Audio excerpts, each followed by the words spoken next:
Alors, si on est en plein dans la vie d'Abraham, on est un peu au milieu de sa vie, peut-être un peu plus loin même. Et juste rappel, c'est que Abraham a cru ce que Dieu lui avait dit. Il a dit, regarde les étoiles, aussi nombreuses qu'il y a d'étoiles dans ce ciel, ta descendance sera aussi nombreuse. Et quand il a vu ça, alors que ça avait déjà été dit avec la poussière de la terre, Abraham a cru. Et qu'est-ce qu'il a dit? Il a dit que là, ce lui fut compté à justice. On avait eu un message là-dessus. Ça lui a été compté à justice. Il a été justifié. Abraham a été justifié ce jour-là. Et après, il lui dit, mais comment ça va se faire? Abraham continue de parler avec Dieu. Il dit, mais comment ça va se faire? Ce n'était pas parce qu'il doutait, mais il voulait avoir des explications. Genèse chapitre 15, verset 7 et suivant, l'Éternel lui dit encore, parce que c'est dans cette suite de conversation, « Je suis l'Éternel qui t'ai fait sortir d'Our en Chaldée pour te donner en possession ce pays. » Abraham répondit, « Seigneur éternel, à quoi connaîtrais-je que je le posséderais ?» Et l'Éternel lui dit, « Prends une génisse de 3 ans, une chèvre de 3 ans, un bélier de 3 ans, une tourterelle et une jeune colombe. » Abraham prit tous ces animaux, les coupa par le milieu et mit chaque morceau l'un vis-à-vis de l'autre. Mais il ne partagea point les oiseaux. Et les oiseaux de proie s'abattirent sur les cadavres, et Abraham les chassa. Au coucher du soleil, un profond sommeil tomba sur Abraham. Et voici une frayeur et une grande obscurité vinrent l'assaillir. Et l'Éternel dit à Abraham, « Sache que tes descendants seront étrangers dans un pays qui ne sera point à eux. Ils y seront asservis, et on les opprimera pendant 400 ans. Mais je jugerai la nation à laquelle ils seront asservis, et ils sortiront ensuite avec de grandes richesses. Toi, tu iras en paix vers tes pères. Tu seras enterré après une heureuse vieillesse. À la 4e génération, ils reviendront ici, car l'iniquité des Amoréens n'est pas encore à son comble. Quand le soleil fut couché, il y eut une obscurité profonde. Et voici, ce fut une fournaise fumante et des flammes passèrent entre les animaux partagés. En ce jour-là, l'Éternel fit alliance avec Abraham et dit, « Je donne ce pays à ta postérité, depuis le fleuve d'Égypte jusqu'au grand fleuve, au fleuve d'Euphrate, le pays des Kéniens, des Kénisiens, des Cadmoniens, des Hétiens, des Phérésiens et des Réphaïm, des Amoréens, des Cananéens, des Girgasiens et des Jébusiens. » On avait vu la dernière fois l'explication de cette alliance, comment ça se fait, comment ça s'est produit. Du temps d'Abraham, ça se faisait ce genre d'alliance. On a vu la particularité de cette alliance, je ne vais pas y revenir. Mais là, je voudrais continuer par rapport à ce qui a été dit il y a 15 jours et montrer une autre dimension de la mort, de cette mort dans cette alliance. Parce qu'il y a des morts dans cette alliance. Ce sont les animaux. Il y a une allégorie dans cette alliance avec Abraham. Une allégorie, en fait, c'est un récit dans lequel un élément tel qu'un personnage ou un cadre, un événement, est représentatif d'une valeur particulière ou d'une idée sous-jacente. Et ici, notre texte, ce moment exposé de l'alliance de Dieu avec Abraham, représente quoi? Il représente le chemin de l'alliance. C'est intéressant qu'à l'époque, c'était un chemin. Pour faire alliance, il fallait cheminer. Il fallait parcourir entre des animaux morts. C'est pas signé, il fallait marcher. Ça représente le chemin de l'alliance. Et ce chemin, et c'est là l'allégorie, c'est celui de la croix. c'est la mort. Tu en as parlé, Marc. La dernière fois, nous avons expliqué le sens du sacrifice et de l'alliance. Dieu fait alliance avec Abraham pour confirmer l'héritage. Ça, c'était notre point de la dernière fois. Il fait alliance pour confirmer l'héritage. Abraham déjà croyait. Il savait que Dieu allait le faire. Mais Dieu confirme pour lui et sa descendance. Mais l'allégorie que nous pouvons tirer de ce texte, c'est qu'elle nous dévoile le chemin qui nous mène à cet héritage divin. Parce qu'il s'agit d'un héritage. Cette alliance parle d'un héritage terrestre, mais pour nous qui sommes avancés, parce qu'Abraham n'avait pas vu tout ça, nous avons un héritage céleste. Et on l'avait vu dans le Nouveau Testament la dernière fois. Ce chemin est le chemin de la croix, c'est le chemin que Jésus-Christ a emprunté, lui. Lui, il l'a emprunté sans péché pour délivrer le pécheur. Ça, c'est le chemin du Christ. Mais nous l'empruntons pour connaître la délivrance qu'il a acquise pour nous et qu'il veut que nous saisissions. Il veut que nous empruntions ce chemin. L'héritage, elle est basée sur l'œuvre de la croix. Abraham, qu'est-ce qu'il a fait? Il a coupé par le milieu les animaux. Qu'est-ce que ça signifie, couper par le milieu, au verset 10 qu'on a lu? Ça veut dire, c'est mourir. Ça veut dire mourir, ça représente la mort. Et il nous faut voir là la croix. N'oublions pas qu'Abraham, Abraham, c'est une figure de la foi des croyants, et de l'œuvre de Christ aussi. C'est pour ça qu'on peut, sans trop s'éloigner, prendre cette allégorie de la croix.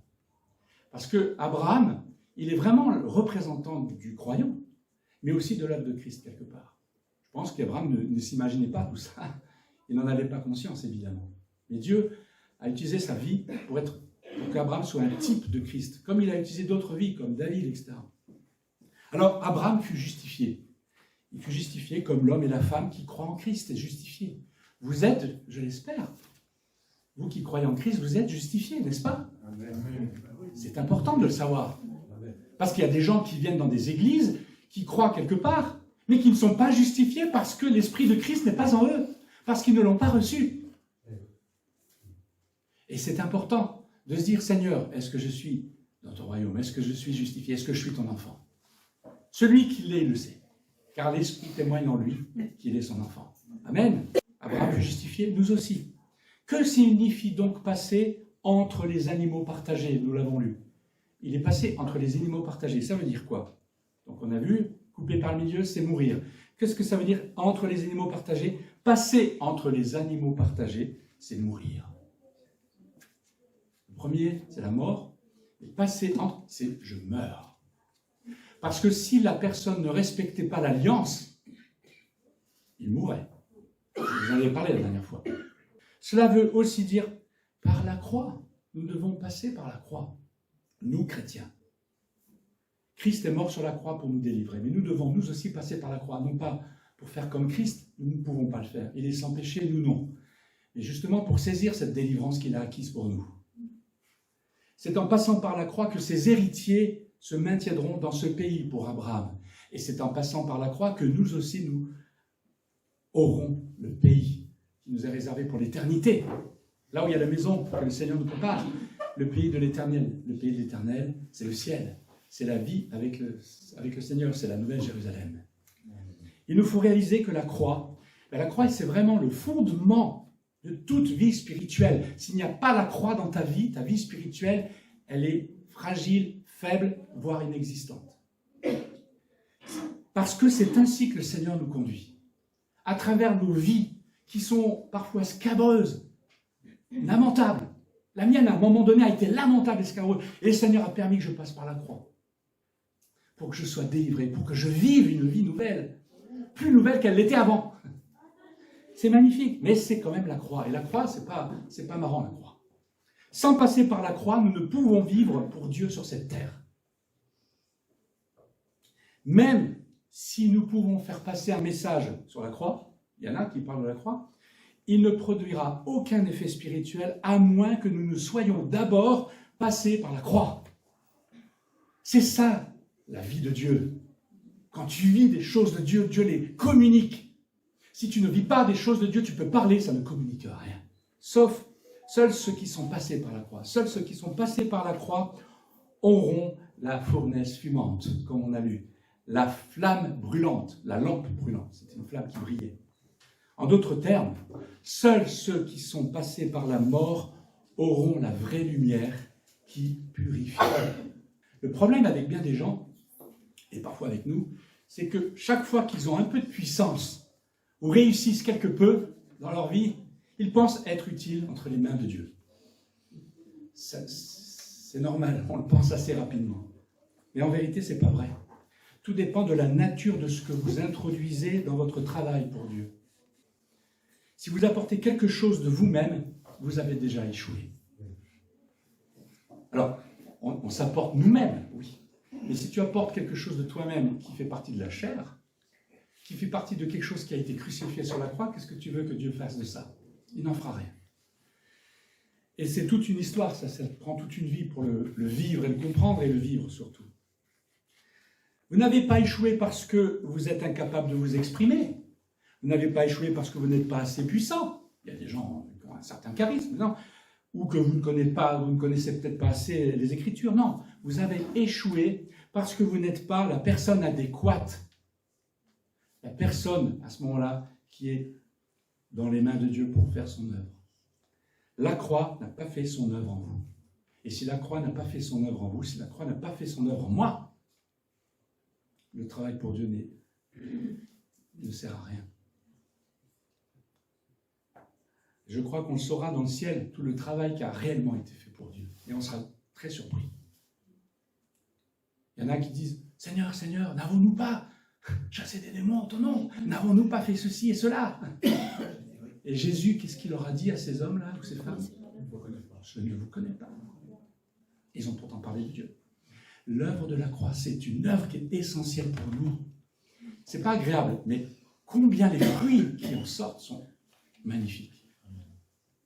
Et Dieu nous transforme, parce que Dieu veut nous transformer. Nous devons comprendre clairement que seuls ceux qui sont passés par la croix vont hériter du pays. Ceux qui ne sont pas passés par la mort n'hériteront pas du pays. Et c'est étrange parce que la vie du peuple, d'Abraham jusqu'à Moïse, est passée par cette douleur-là. C'est ce que Dieu va lui dire. On va le voir tout à l'heure. Deuxièmement, la croix et la purification. Il nous faut le travail de purification. Comme il est difficile d'être pur dans l'œuvre de Dieu, c'est vraiment difficile. Encore hier, j'ai été travaillé encore par le Seigneur. Pas que pour ce message, mais travailler pour Dieu, c'est quelque chose de difficile, c'est dur d'être pur dans l'œuvre de Dieu. Et on a besoin vraiment de toute sa grâce pour ça. Mais ça signifie quoi d'être pur? Être pur veut dire être sans aucun mélange. C'est ça, être pur, sans aucun mélange. Dans notre travail pour le Seigneur, c'est facile de dire avec un mot avec l'esprit et un autre avec la chair. En l'espace de 5 minutes, tu peux faire les deux, et même de 2 minutes. Tu vas dire une chose belle, inspirée de l'esprit, et juste après, c'est ta chair, c'est ta nature propre qui, elle s'exprime aussi. Et nous avons toujours ces deux choses qui marchent ensemble. Pierre est un exemple assez flagrant lorsqu'il a dit « Mais c'est toi le Christ !» Et là, Jésus dit « Si tu l'as dit, c'est parce que ça a été révélé par le Père. » Et juste après, il dit « Non, tu ne vas pas aller à la croix. » Et Jésus lui dit très gentiment « Regarde-moi Satan, tu fais l'œuvre de l'ennemi là. » On est capable de faire les deux. Il est facile de dire un mot inspiré de Dieu et l'autre venant de nous-mêmes. C'est ça le mélange. C'est ça donc la pureté. En conséquence, il faut que le Seigneur fasse passer une fournaise fumante entre les morceaux pour effectuer en nous un travail de purification. Voilà l'idée, une pensée allégorique de ce qui s'est passé dans cette alliance. Le pouvoir de la mort de Christ nous rendra purs. Il l'a fait déjà, mais nous devons l'être, et nous devons le vivre, et nous devons le vivre maintenant. Le Seigneur ne veut pas de quelqu'un d'impur. Il veut nous purifier pour que nous soyons purs. Paul le disait encore aux Thessaloniciens lorsqu'il disait « Car Dieu ne nous a pas appelés à l'impureté, mais à la sanctification. » Sanctification, c'est que tu es mis à part pour lui. Tu n'es plus dans la maison du monde, tu es dans la maison du Père. Et dans la maison du Père, ça ne se passe pas de la même manière que dans la maison du monde. C'est ça la sanctification. Il n'y a pas de mélange. Et nous mélangeons les deux souvent. Et le Seigneur nous voit, il nous aime, vraiment il nous aime. Il dit, c'est quoi ça? C'est quoi ce mélange, mon fils, ma fille? Que veux-tu que je fasse avec toi? On va commencer par le début. Viens dans la maison du Père. Sois sanctifié. Le troisième point, c'est la croix et la lumière. Vous voyez, il y a plusieurs choses dans la croix. Et dans cette alliance-là, vous voyez, vous avez le feu, vous avez la lumière. Vous avez le feu qui passe, mais c'est aussi une torche. On peut le traduire par torche, parce que vous savez, je vous l'avais expliqué la dernière fois, quand ils faisaient alliance en Mésopotamie, ils passaient, pour faire alliance entre les deux contractants, ils passaient avec une torche au milieu des animaux morts. Ils passaient avec leur torche. Ben, Dieu fait la même chose. Le Père et le Fils font la même chose, par le Saint-Esprit. Donc il n'y a pas qu'une seule fournaise fumante qui est passée entre les morceaux, mais il y a aussi la flamme brûlante, la torche. Avant la fournaise fumante, il faut qu'il y ait eu la croix. Et avant la lampe brûlante, la flamme brûlante, il faut aussi qu'il y ait eu la croix. Avant que Dieu soit passé, il y avait la mort. Et en passant, il nous rappelle ces deux choses. Donc, pour avoir la vraie lumière, on doit d'abord passer par la mort. Je suis la lumière du monde, a dit Jésus. Venez à moi, je suis la lumière du monde. Mais il nous faut passer par la mort. Quelqu'un qui n'est pas passé par la mort spirituelle, la mort en Christ, j'entends. Je ne parle pas de la mort physique, là. Peut-être, cet homme-là, peut-être, ou cette femme-là, peut être très intelligent et savant. Les autres peuvent penser que ses paroles sont très intelligentes. Mais cet individu ne possède pas la lumière éclatante. Et vous avez des gens, quelque part, quand vous entendez, vous êtes un peu ébahis, ils parlent bien et tout, mais ça n'a rien produit dans vos vies. Il n'y a pas une lumière éclatante. On le remarque, ça.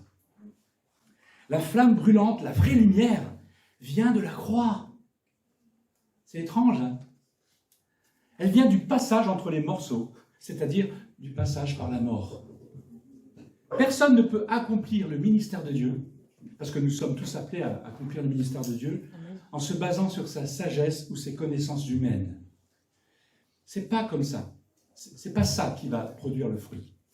Pour accomplir un tel ministère, on doit faire l'expérience de la croix devant le Seigneur. Celui qui ne me suit pas, qui ne se charge pas de sa croix, ne peut être mon disciple, a dit Jésus. Il est facile de prêcher la doctrine de la croix. Ça peut être facile, mais ces versets nous montrent que seuls ceux qui connaissent la croix, qui font l'expérience de la croix, peuvent représenter Dieu. Ceux-là, ils vont produire du fruit pour le Père céleste. Demeurez en moi pour produire beaucoup de fruits pour mon Père. Lisez l'évangile de Jean, chapitre 15. Un autre point, le quatrième, la croix est notre impuissance. Ça aussi. Après qu'Abraham avait tout divisé par le milieu et mis chaque moitié l'une contre l'autre, qu'est-ce qui s'est passé? On l'a lu dans le texte, il s'est endormi. Au coucher du soleil, un profond sommeil tomba sur Abraham, et voici une frayeur et une grande obscurité vinrent l'assaillir. Ça vous est pas arrivé, ça, des fois, dans la nuit, une frayeur? C'est pas agréable, hein? Une frayeur, l'obscurité. Quelqu'un qui ne connaît pas la croix se pensera peut-être plus que qualifié pour travailler pour le Seigneur, et il jugera qu'il n'a aucune raison vraiment valable d'avoir peur. Il a les qualifications, il compte sur le Seigneur, il va faire la prière, mais ça va. Il y a une personne qui connaît la croix, qui la vit, qui l'expérimente, de marcher avec le Seigneur sur ce chemin de la croix, il verra l'obscurité profonde tomber sur lui. Je vous l'assure, mes frères et sœurs. C'est ce qui se passe par moments. Il réalisera qu'il ne peut rien faire et qu'il est incapable de faire quoi que ce soit par lui-même pour honorer Dieu. Il peut faire des choses par lui-même. Mais quand il veut marcher dans l'œuvre de Dieu, quand Dieu l'entraîne dans son œuvre, il y a cette obscurité qui arrive et il se rend compte qu'il ne peut pas. Le Saint-Esprit lui fait se rendre compte de ça. Lorsqu'un individu est amené par le Seigneur à ce point de faiblesse, et quand il se sent incapable et indigne de faire quoi que ce soit, c'est alors qu'il peut commencer à travailler pour Dieu. C'est pour vous aussi, pour moi aussi. C'est alors que Dieu fait son œuvre et que cet homme fait l'œuvre que le Seigneur accomplit. Moi, ça me touche toujours, ces temps-ci, ça me touche quand Jésus dit, tout au long de sa carrière terrestre, qu'il fait l'œuvre du Père. Moi, je fais l'œuvre du Père. Il prenait du temps avec son Père pour faire l'œuvre du Père. Tout ce que Jésus faisait sur cette terre, a fait sur cette terre, c'était l'œuvre de son Père. Et à un moment donné, les disciples sont partis chercher de la nourriture, ils sont revenus. Il parlait avec une Samaritaine, il dit, qu'est-ce que tu fais? Il parlait avec une femme, en plus Samaritaine. Non mais t'es malade, ça se fait pas. Ouais, il n'a pas dit ça comme ça, mais ils ne comprenaient pas trop les disciples, tu vois. Et Jésus leur dit, je dois accomplir la volonté de mon Père. Après il dit, mais mange. Non, non, j'ai une nourriture à manger. Vous voyez, quand on est avec le Père, on fait des choses qui sont un peu différentes de ce que le monde a envie de nous proposer. Parce que tu es conduit à vivre et tu vois l'œuvre du Père, tu le fais. Mais il faut l'œuvre de la croix. Jésus, c'est différent, il était sans péché. Mais lui, il est allé à la croix.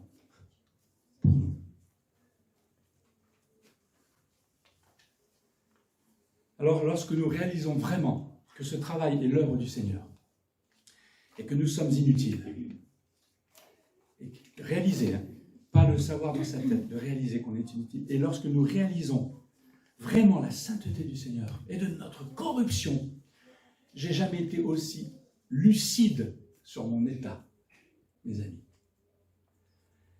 Mais en même temps lucide de la sainteté du Seigneur et de ma corruption, alors le Seigneur commencera à nous utiliser. Alors comment Abraham va hériter de son pays, de ce pays? Dieu lui a montré qu'il devait passer par la mort, qu'il devait passer par la croix. Il ne l'a pas réalisé, Abraham, j'entends bien, puisque c'est un type de Christ. Christ est passé par là. Rappelez-vous que lorsque Dieu passe entre les animaux, c'est le Père et le Fils aussi. Et le Saint-Esprit qui est passé. Donc le Christ aussi est passé par là. Et nous sommes appelés aussi à le vivre. Le chemin de croix, le Seigneur l'a vécu pour nous et il veut que nous le vivions avec lui. C'est seulement en passant par le chemin de la croix que nous pouvons et nous pourrons hériter le pays. Et c'est seulement alors que nous pourrons vivre continuellement pour Dieu sur cette terre. Bien entendu, Abraham n'avait pas cette révélation complète et que nous avons, nous, maintenant. Et cette alliance contenait en elle-même, cette alliance d'Abraham contenait en elle-même la semence de ce qui allait devenir la réalité lorsque le Christ est venu. C'est en Christ que cette alliance est complète. Dernier point, la croix délivre de la souffrance et de l'oppression avant le jugement. Le verset 12 nous apprend aussi autre chose. Nous avons vu qu'au coucher du soleil, je l'ai lu tout à l'heure, un profond sommeil tomba sur Abraham, il fut gagné d'une grande frayeur au sein d'une grande obscurité. Et dans ces conditions-là, précisément, c'est dans ces conditions-là que Dieu se révèle à lui. C'est là qu'il lui parle. Pour lui dire quoi? Que sa descendance va être étrangère dans un autre pays et qu'elle sera opprimée pendant 400 ans. Cette révélation, en fait, est entendue à un moment d'angoisse. Cette révélation est une prophétie de la part de Dieu. C'est étrange, mais Dieu aussi peut prophétiser de lui-même. Dieu lui dévoile les 400 ans d'avenir de sa descendance qui va souffrir avant d'être délivrée. Avant que l'héritage arrive, il faudra un travail de souffrance, de mise à l'épreuve et aussi de préparation du jugement. Dieu jugera les peuples corrompus au temps voulu. Il le fera. Et en ce temps voulu, ce sera le temps où l'héritage sera enfin donné. Notre héritage sera complètement donné lorsque Dieu jugera le monde. Cependant, la nation qui va l'opprimer, c'est l'Égypte, on le sait après, sera jugée. Et Dieu ramènera le peuple le peuple de la descendance d'Abraham, justement là où Abraham réside, là où il avait les pieds. Dieu les a ramenés là. Le pays de la promesse de Dieu. On en avait déjà parlé de ça. Et quand sa descendance arrivera à cette période, les nations qu'elle dépossédera mériteront de l'être. Elles mériteront d'être jugées à ce moment-là. Elles auront mené leur péché à leur comble, dit l'Écriture. Dieu est juste quand même. Là, il ne pouvait pas encore juger du temps d'Abraham, parce que ce peuple-là n'avait pas mené leur péché à leur comble. Oh, ils péchaient, mais pas à leur comble. Dieu juge vraiment quand c'est max, quand c'est incontournable, quand il n'y a plus de repentance derrière.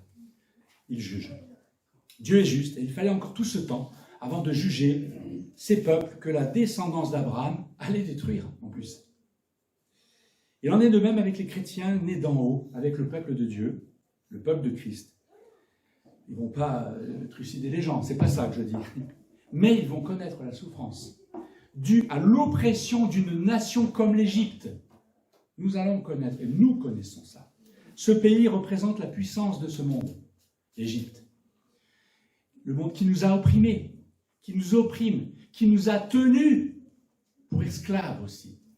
Le monde, il nous opprime encore et veut nous tenir encore en esclavage.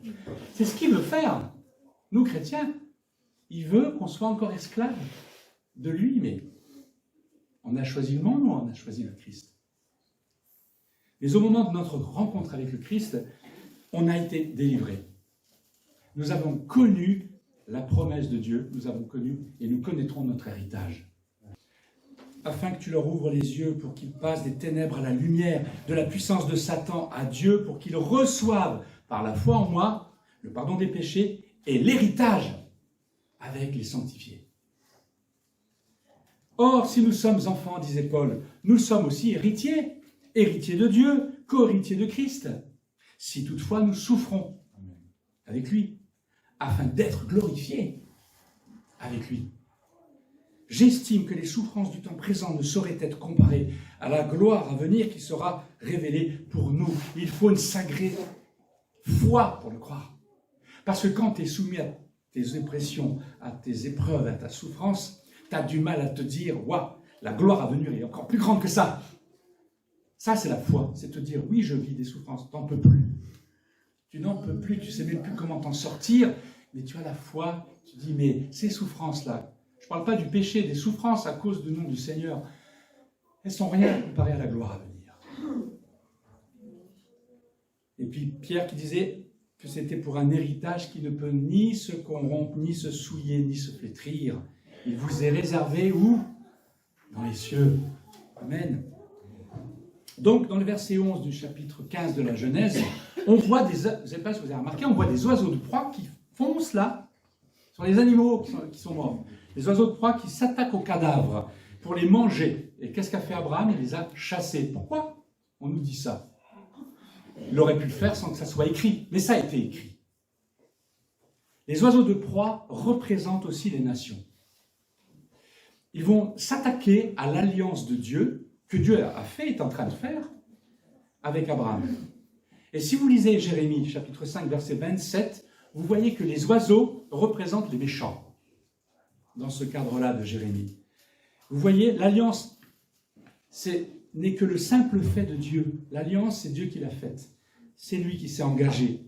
Mais Abraham, même s'il n'a pas été engagé dans cette alliance, il a permis qu'elle se fasse justement en empêchant ces oiseaux de venir, en empêchant que l'ennemi du sacrifice empêche cette alliance. Marc nous l'a dit encore tout à l'heure.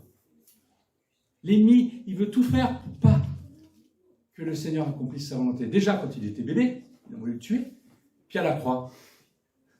Il a pensé, qu'en tuant Jésus à la croix, c'était terminé pour lui, et que Satan avait gagné. Non, il n'a pas gagné. Puis là, Abraham, il chasse les oiseaux de proie. Il ne veut pas que les oiseaux mangent ces animaux. Il faut que l'alliance se fasse. Il ne savait même pas encore que l'alliance allait se faire, ni comment ça allait se faire. Il se doutait que ça devait passer au milieu, mais voilà. Abraham est intervenu. Nous devons aussi intervenir. Comme Abraham, défendre le sacrifice.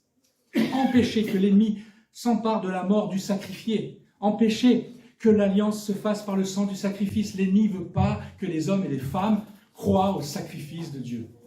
croire au sacrifice de Dieu en son Fils Jésus-Christ. Il ne veut pas ça. Il fera tout pour que ça ne soit pas su, ni entendu, ni vécu.